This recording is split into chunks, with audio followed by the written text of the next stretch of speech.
Today is the point of no return. I have until midnight to renew my lease. That would make for 20 years in Boston, the longest I've lived anywhere. But is that really what I want? The same old scene? Spending half my life working and the other half trying to forget about the first half? There comes a time, right around the age of 40, where the vacations become just as monotonous as the work. This is what I'm going through. It's prompted me to consider something more radical, to let go of the city and maybe apartment living altogether. I decided to go up to my precious White Mountains in New Hampshire one more time to think things through.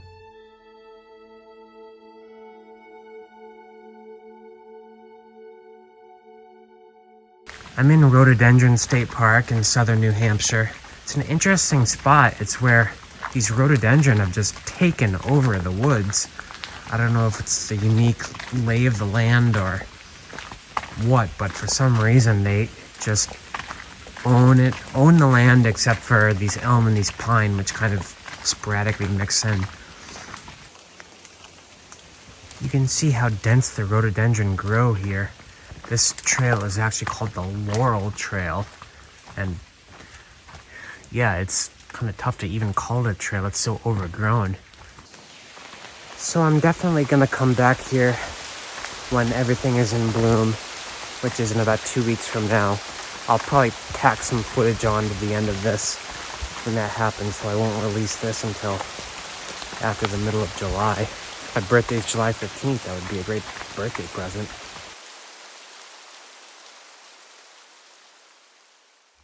I was originally gonna hike today up in the White Mountains, but because it's all rainy and overcast and the summits are all in fog, I spent the day down on the ground exploring cemeteries all along New Hampshire, all the way down to the Massachusetts border. This has to be the oldest gravestone I've seen so far in the Fitzwilliam Cemetery. Joseph Blodgett died at 103 years old. It's raining a little bit. I love exploring cemeteries when it's all overcast and damp and rainy and miserable like this. I just can't stand sunlight. Even when I was doing photography, I always avoided sunlight. I would shoot in twilight, or in the middle of the night, or when it's overcast like this. But this cemetery, Fitzwilliam, is right on the edge of Rhododendron State Park. No hiking today, no mountains. My original plan's out the window. But I had a great day exploring some of the cemeteries of New Hampshire, exploring some of these state parks, Rhododendron State Park. Sunset is in about 2 or 3 hours. Unfortunately, I have to drive back to Boston to return my rental car and go to work tomorrow. Hopefully, I will find a nice spot for sunset on the drive back to Boston. Not sure where. I hate it when my little trips come to an end. Now this is the part that I just cannot stand. Driving back to Boston after seeing all these cool places, I just wonder, why am I doing this? I don't feel like my apartment is my home. I don't feel like wherever I rent is home. My home is wherever I am. I want to be on the road. My home is where my feet are. I just need a roof over my head. That's what home is to me. I don't think home even means anything anymore. Leaving city life behind means I need a new set of wheels, my first in 20 years. My Ford Transit all-wheel drive van finally arrived on July 15th, my birthday, 7 months after I ordered it. That had to mean something.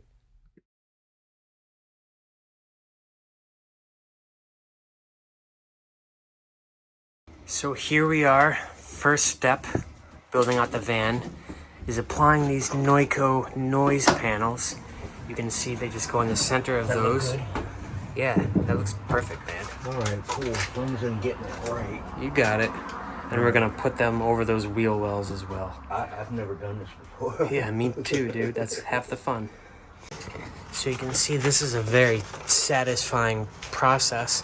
Peel and stick, and you just want it to be as flat as possible. So you kind of start in the center, work off to the sides.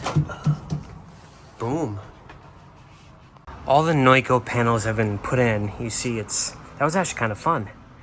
But this part is not fun. I'm cutting my thinsulate insulation.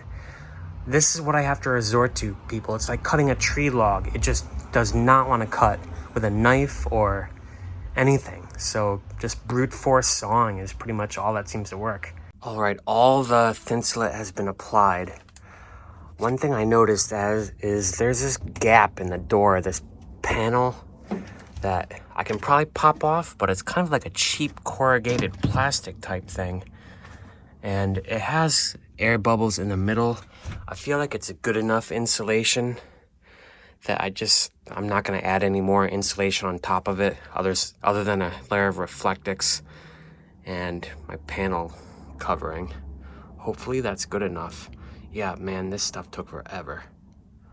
So I just finished applying my first Reflectix and vapor barrier panel. I use that aluminum tape, which is so much fun to work with. I feel like I'm building a spaceship. But a couple things I learned with the aluminum tape, you always want to leave it partially unpeeled because peeling it takes forever. 2, buy at least 2 rolls of this stuff on your first time because I just went through half a roll on one panel. And 3, use little pieces to kind of hang your item first and then do the ceiling as the very last step. So one of the security features I got were these Your Power motion sensor lights. I want to adhere them to the outside of the van. They come with a screw hole, but I really don't want to screw any holes into the van yet. So what I did was I got a 65-pound magnet from Home Depot, and I'm putting 3 rubber gaskets to make it all level. And then I'm just going to refine the edges, make it nice, and then see if I can just stick it as a magnet to the van. You know, it might get blown off, someone might grab it, but they're super cheap. I got like 16 of them for 10 bucks. I don't know if you can all kind of see, but for the last week, I've been working right here on the street in front of my house. It's pretty much all the space I have to work with. But what I've done so far is I got all the insulation in. I got a layer of Reflectix in, which will act as a thermal barrier and bounce some of the heat back off into the van. And I got my floor joist down on the bare metal. I did not drill any holes into the floor. I used industrial strength epoxy for the whole thing. I forget the name, but I'll throw up the brand on the video later. Anyway, yeah, it does look totally random, but my radiant heat will go through these ducts right here and do a loop.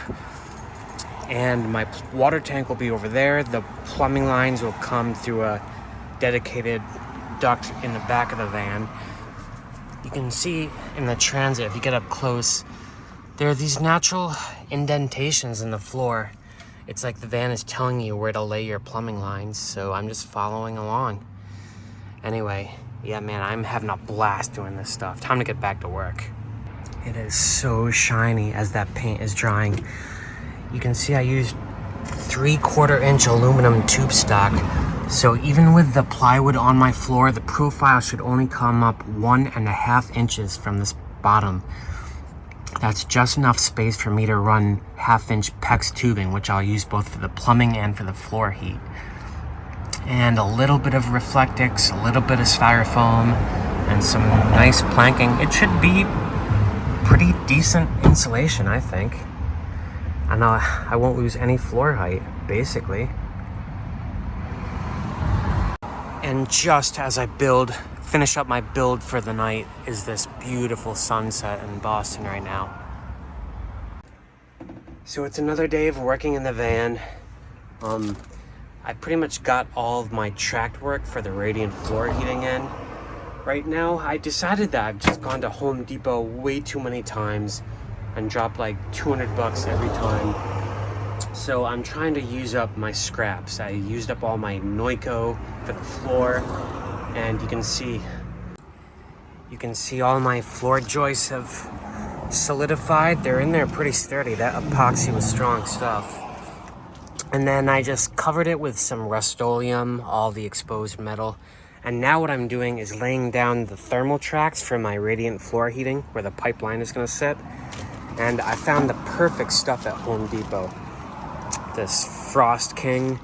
It's basically one layer is a vinyl insulation with sticky on the bottom, so it's just peel and stick, and the top is aluminum foil, so I can use that as my heat conduction layer. Everything all in one piece.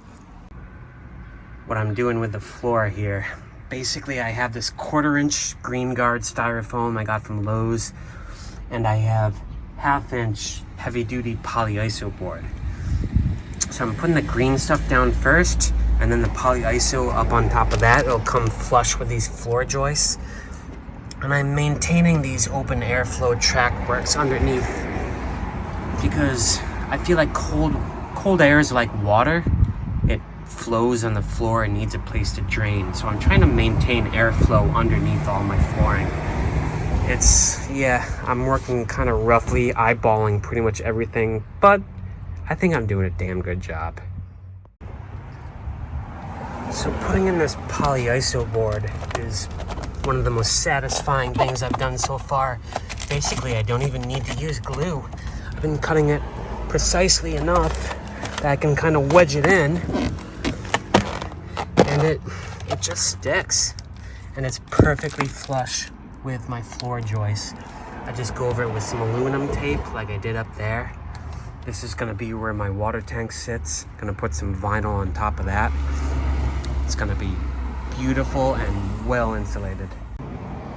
So I feel like I should give an overview of my flooring system now that it's all mostly in. In these tracks, I follow the natural contours of the van where there are no ridges. It gives me about 3/4 of an inch of space to run pipes through it, which is what I'm using for the plumbing. Underneath that, it sits on Reflectix, which radiates the heat.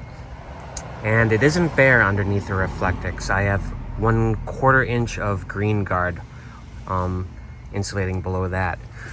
Over on these other sections, which I've mostly developed, there's that green guard on the bottom layer, then this thick 1/2-inch Polyiso on the layer on top of that.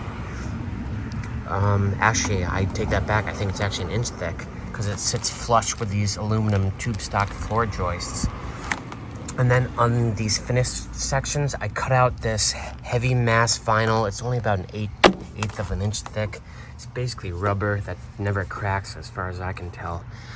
And they sit on top of the Polyiso to protect it while I continue with the build. Hey everyone, so it's been a while since I updated you on the van. I know, it's been busy. But basically everything I need right now to progress with the build is on back order. I have 80/20 aluminum that's 3 months or something away from delivering. I have new tires, I have Nerf bars, I have so much stuff, but there's a huge backlog. So pretty much what I'm faced with now is I need to build myself out a temporary bed frame storage situation just to get me through the next 2 months.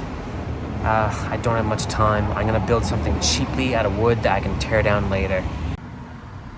So this is what I'm going with. I bought a bunch of 2x4s. I have a bed, whatever you call it, mattress. Yeah, I'm forgetting how to talk. But I need to build a bed frame for it and something that I can put these storage crates underneath. I'm gonna store all my stuff in. So yeah, let's see what I can come up with. This is actually gonna be kind of fun. So I should probably give a tour of what I've done here. Basically, I built this framework out of all these 2x4s. And I'm gonna put my bed on top for the time being. And I have 4 crates that I got from Home Depot, just attached with this bungee cord on a hook. I built this whole setup in maybe 3 hours. Dirt cheap. I even repurposed some of the 2x4s, and this is actually pretty stable. It's gonna hold together while I drive and for the 2 months until I get my aluminum. Yep, this is my temporary living situation. Let's take one last good look at the apartment and the lifestyle I am leaving behind. So I actually did it. I sold all my belongings, gave a lot of it away because it's hard to sell stuff. everything I own, except for maybe, I think I got everything down to 12 stackable 20-gallon crates. Yeah, that was crazy. It took me months, but I did it. I got rid of everything I owned. Wow. And you know what? My lease ends at midnight today, and tonight is the first night I'll be sleeping in the van. I'll be officially homeless as of tonight. I'm a little nervous, but I'm gonna record it. Hopefully I don't get any knocks, don't have any problems. I'm gonna park out here in the street. It's gonna be quite a change in lifestyle, I'll tell you that. But I'm excited about it.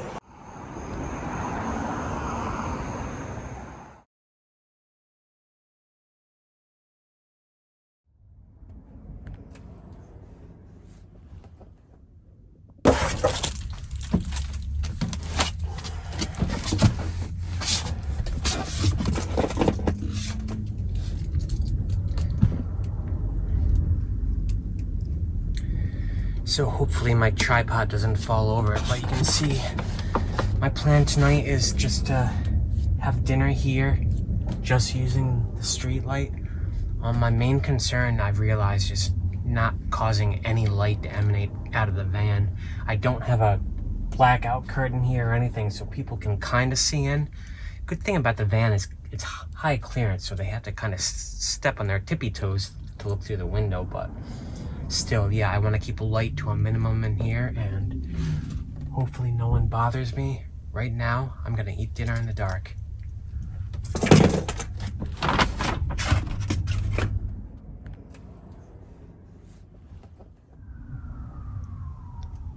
The worst thing so far is all the street noise. It just never ends. It's after midnight right now, but there's still people outside. Sirens.